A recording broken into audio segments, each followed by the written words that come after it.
ध्यानाभ्यास के लिए आप तैयार हैं। नेत्रों को बंद कर लीजिए।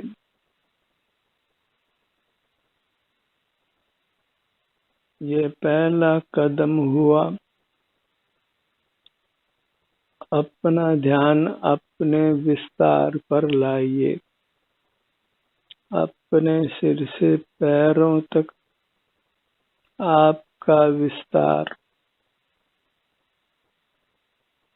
इसके सन्मुख रहना है। ये दूसरा कदम हुआ। आपको अपने सिर से पैरों तक सुख दुख रूप संवेदना मिलती है। शारीरिक सुख दुख का एहसास होता है। उसको स्वीकार कीजिए। उसी का अनुभव संवेदन करते हुए रहिए। यह तीसरा कदम हुआ। अपनी वर्तमान अवस्था, अपने विस्तार की, वही एक आधार है जिस पर रहकर आपको संसार सागर पार करना है। परमात्म दशा को पाना है। अपना विस्तार और अपनी वृत्ति, विस्तार और प्रभाव। विस्तार नित्य है और प्रवाह प्रति समय नूतन नूतन होता है। एक नदी के बहाव की तरह नदी की चौड़ाई एक सरीकी है और पानी नूतन नूतन आता है, आगे बढ़ता जाता है और आप एक दर्शक मात्र हैं। उसमें कुछ भी परिवर्तन करने की सोचना नहीं है, क्योंकि ये प्रवाह स्वतः चल रहा है।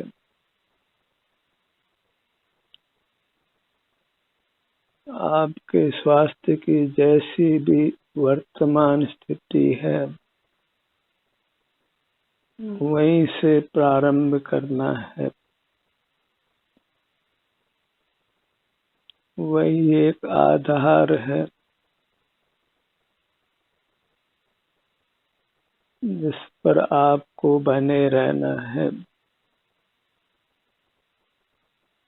वह प्रवाह जो भी है उसके बारे में अच्छे बुरे की कुछ भी कल्पना नहीं कीजिए।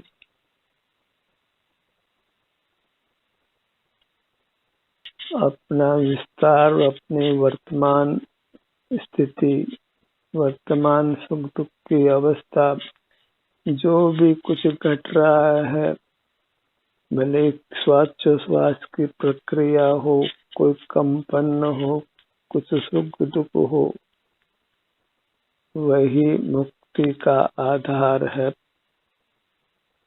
इसी का आपको आश्रय करना है। अपना विस्तार जैसा भी है वर्तमान में, वही आपको शरणभूत है। उसी की शरण में रहना है। कुछ पर के बारे में चिंतन नहीं करना है। कुछ परिवर्तन करने के लिए पर का आश्रय नहीं लेना है। यह एक राजमार्ग है। यदि वेदना बहुत हो, असह्य हो, तो ये एक अपवादी की स्थिति है जिसमें आप पर का आश्रय करते हैं। सामान्य रूप से तो जैसी भी स्थिति है उसका अनुभव कर लेना, वही आपको सर्व दुखों से मुक्त कर सर्व रूप से सुखी करने वाला है।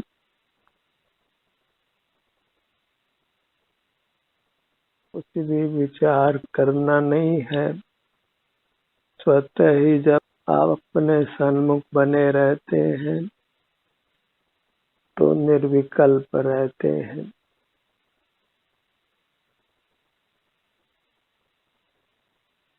इस मुक्ति के आधार में कुछ भी परिवर्तन करने का प्रयत्न नहीं करना है।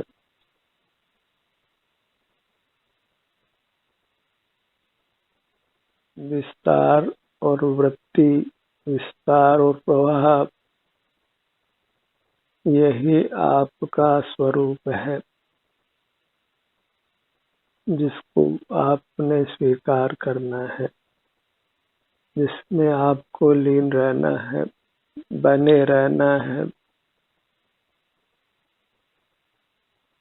इसके लिए न तो नेत्रों को खोलने की आवश्यकता है, न अन्य इंद्रियों के उपयोग की आवश्यकता है,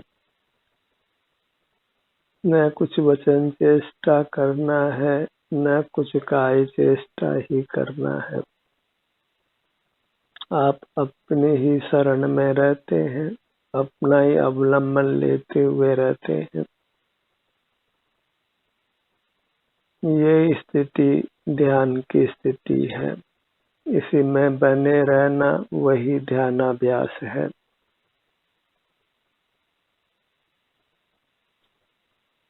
अपने प्रति कुछ भी विकल्प नहीं करना है, सिर्फ संवेदन कर लेना है। संवेदन स्वतः होता है, बस कुछ परिवर्तन करने का विकल्प नहीं करिए।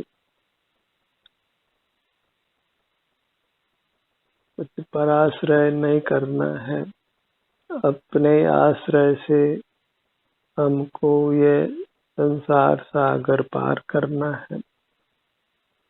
इसी से आपका स्वास्थ्य उत्तरोत्तर अच्छा होता जाता है। सुख की स्थिति उत्तरोत्तर अच्छी होती जाती है। आपका आनंद बढ़ता जाता है। कर्मों का बंधन टूटता जाता है। यही एक आत्मशोधन की प्रक्रिया है। बद्ध मूर्त कर्मों से मुक्त होने का प्रकार है। इसी को स्वानुभव कहते हैं, आत्म ध्यान कहते हैं। यही मोक्ष का मार्ग है, सुखी होने का उपाय है। बस इसी को लंबा करते जाना है, अपना समय इसी प्रकार व्यतीत करते जाना है।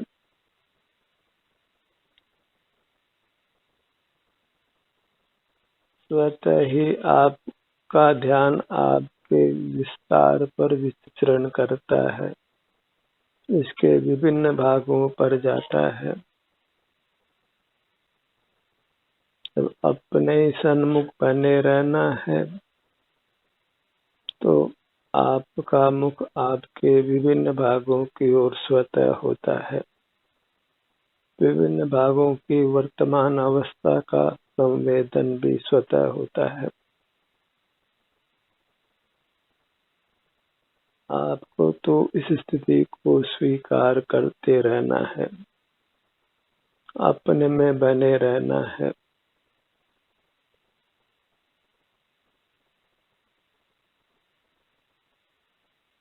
बाह्य पदार्थों का आश्रय नहीं करना है, क्योंकि जहाँ बाह्य पदार्थों का आश्रय करते हैं वही परावलंबन है, पराधीनता है और वही बंधन है। प्रकृति को यह मंजूर नहीं है कि हम परमुख हों, पर का अवलंबन लें। परावलंबन का ही दूसरा नाम संसार है और स्वावलंबन का ही दूसरा नाम मोक्ष मार्ग है।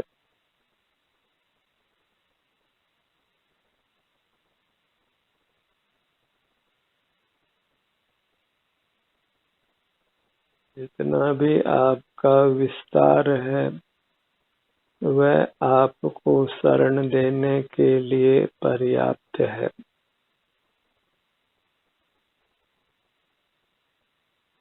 जैसी भी आपकी वृत्ति है उसी के अनुभव से मोक्ष मार्ग आगे बढ़ता है।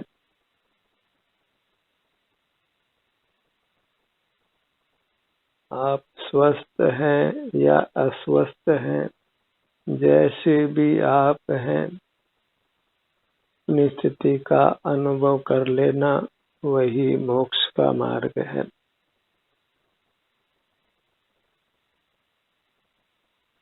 आपकी हर अवस्था आपके लिए शरणभूत है।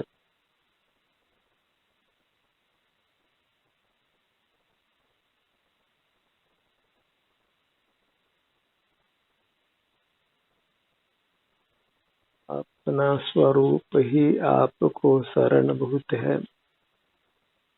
जो विस्तार, जो प्रवाह आपका है वही आपका स्वरूप है।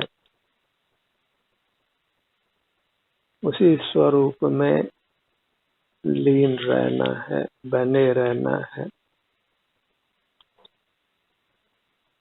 पर का चिंतन नहीं हो, अपने पर ही बने रहना है, स्वाधीन बने रहना है।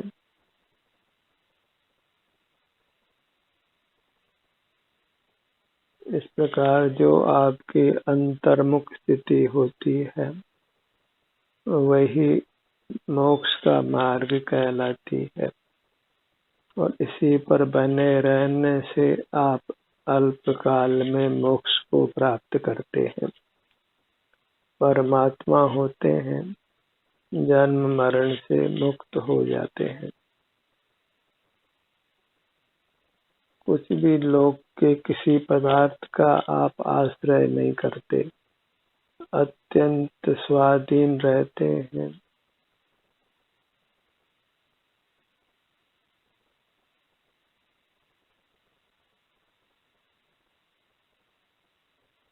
कुछ भी करने धरने का भार नहीं है।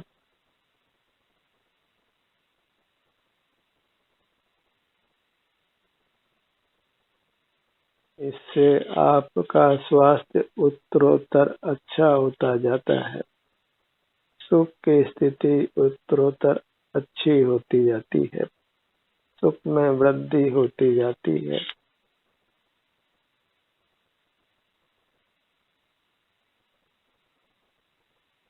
बाह्य जगत से आप विमुख रहते हैं, अपने ही सन्मुख बने रहते हैं। न किसी से वैर है, न किसी से मित्रता है, किसी अन्य का चिंतन ही नहीं है। आप में ही लीन रहते हैं।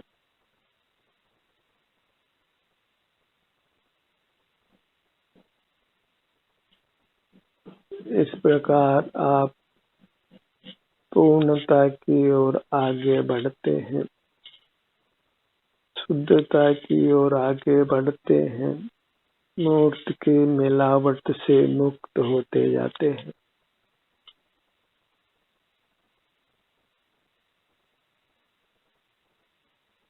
बाह्य जगत का अवलंबन नहीं लेते, स्वावलंबी रहते हैं।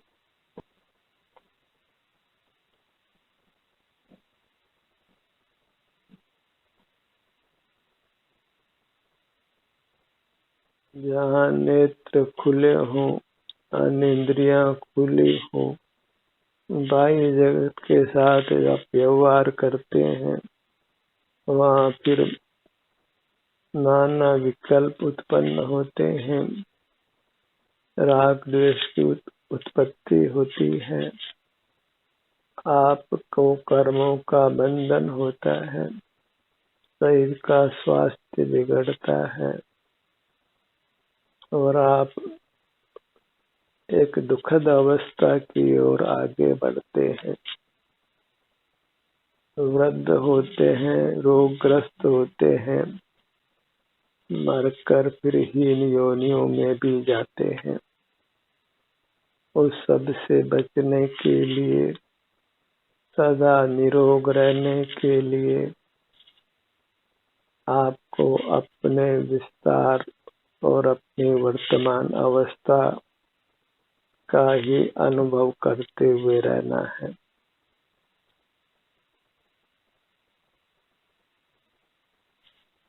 किसी बाह्य पदार्थ की आवश्यकता नहीं रहती है। आप आत्मनिर्भर होते हैं और आत्मनिर्भर होना ही अच्छा है, सुखद है। स्वावलंबी बने रहना वही सुख की अवस्था है।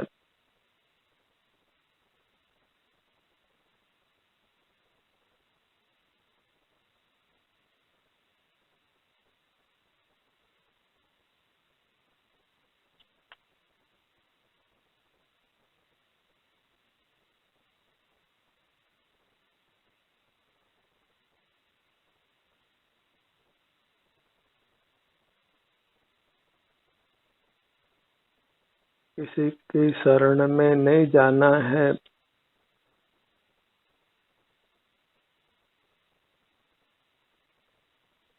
इस स्थिति में किसी स्वाध्याय की भी आवश्यकता नहीं है।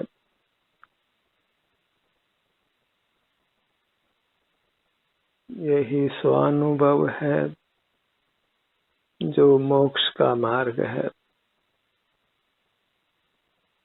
अनुभव चिंता मणिरत्न, अनुभव है रसकूप, अनुभव मार्ग मोक्ष को, अनुभव मोक्ष स्वरूप। आप आपका अनुभव करके ही परमानंद को प्राप्त करता है। अल्पकाल में परमात्मा होता है।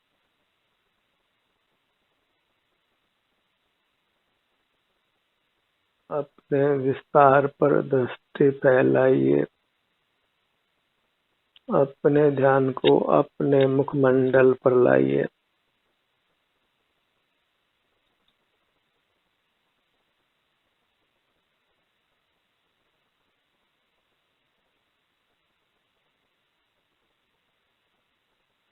आत्म स्वीकृति, आत्म उपलब्धि, यही मुक्ति के साधन है।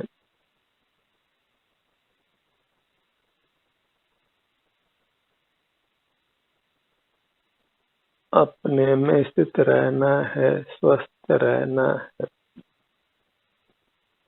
गर्दन का भाग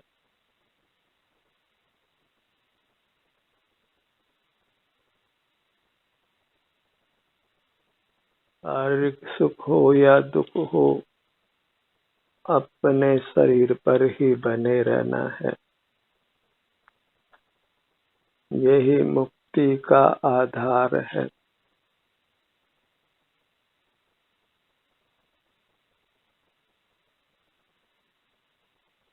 देह आधारेण ध्यानम सुखम अनुष्ठानम भवति। आपका अपना विस्तार, आपकी वर्तमान अवस्था, यही सुख का आधार है, साधन है। किसी भिन्न साधन की आवश्यकता बिल्कुल नहीं है। अपने ध्यान को अपने सीने के भाग पर लाइए।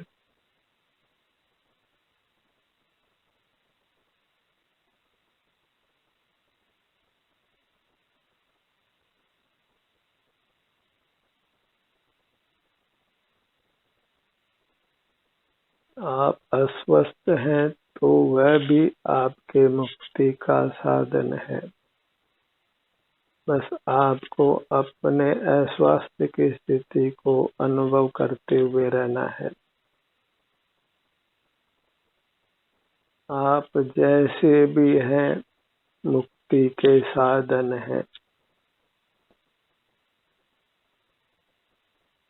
स्वयं के लिए अहितकर नहीं है, हितकर ही है। क्योंकि अपने आश्रय से सुख ही प्राप्त होता है, पर के आश्रय से ही हमारी दुर्गति होती है। सारा जगत भले ही परावलंबी हो, हमें स्वावलंबी रहना है। पर में हमारा कर्तव्य नहीं है, अधिकार भी नहीं है। हमारा अधिकार हम में ही है, हमारा कर्तव्य अपने प्रति ही है।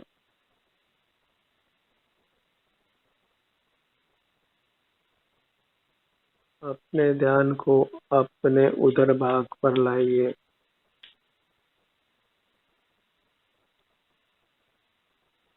आप जैसे भी हैं आपके लिए अच्छे हैं, अपने को मुक्ति प्रदाता है। आपको आपकी वृत्ति ही आनंद दाता है। बस अपने पर बने रहना है।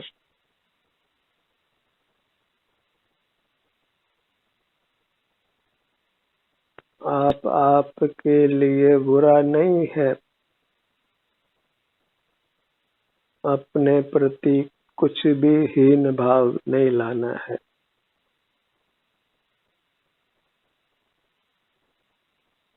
मैं पामर हूँ, अपावन हूँ, ये सब विकल्प नहीं करना है। जैसे भी हैं आप अपने लिए अति उत्तम हैं। अपने ध्यान के लिए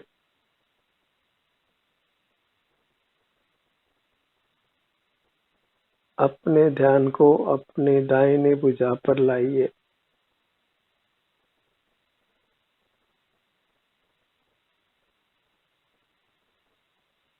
आपका हर भाग आपके लिए उत्तम है, आनंददाता है, शरणभूत है, परमात्मा रूप है, सर्वस्व है।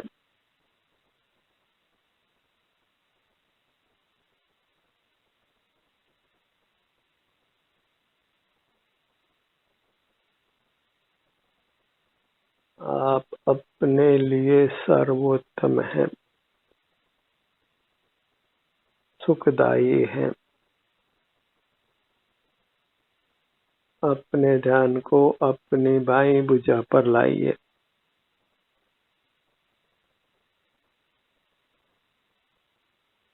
दोनों भुजाओं को एक साथ अनुभव में लीजिए।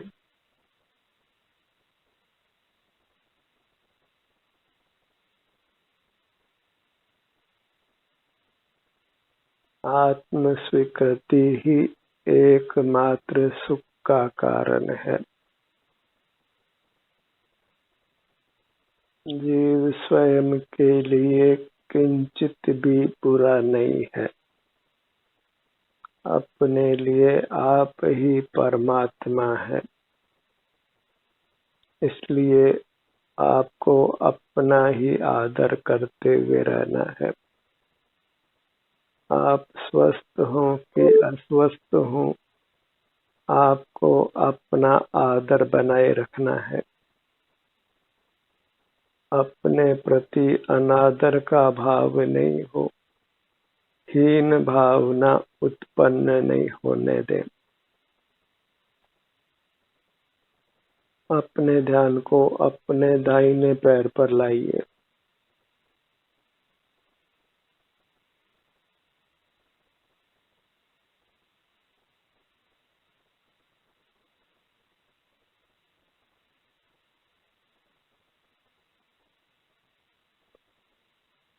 पगतली से जंघा भाग तक, बायां पैर पगतली से जंघा भाग तक अपने पर पड़ती हुई दृष्टि ही आपको संसार सागर से पार करती है।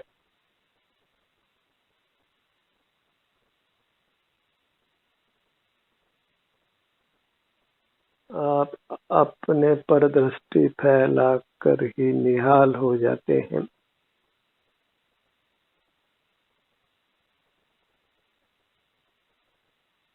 निर्विकल्प रहते हैं, अद्भुत शांति को पाते हैं, मन की कोलाहल से मुक्त रहते हैं, निराकुल रहते हैं। कोई राग नहीं, कोई द्वेष नहीं, अत्यंत वीतराग रहते हैं। इससे नूतन कर्मों का बंधन नहीं होता और पूर्वबद्ध कर्मों का नाश होता है। अपनी पूरी मूरत पर दृष्टि फैलाइए।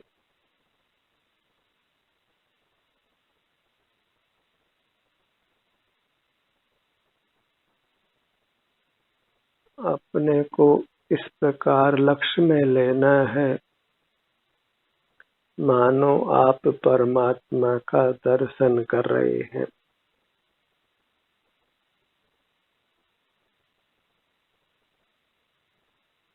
और वास्तव में आपका शुद्ध स्वरूप परमात्मा ही है।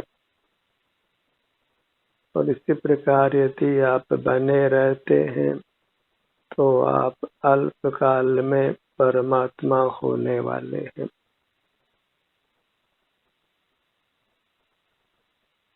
मन ही मन अपने इस चिन्ह मूर्त को वंदन करिए। मेरा मुझको हृदय से नमन है, प्रणाम है।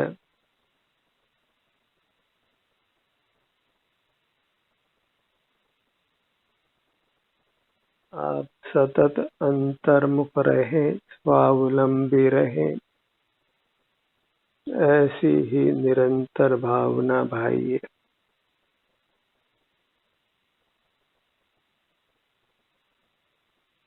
ज्ञान का ये सत्र यहीं समाप्त होता है। आपकी सहभागिता के लिए धन्यवाद।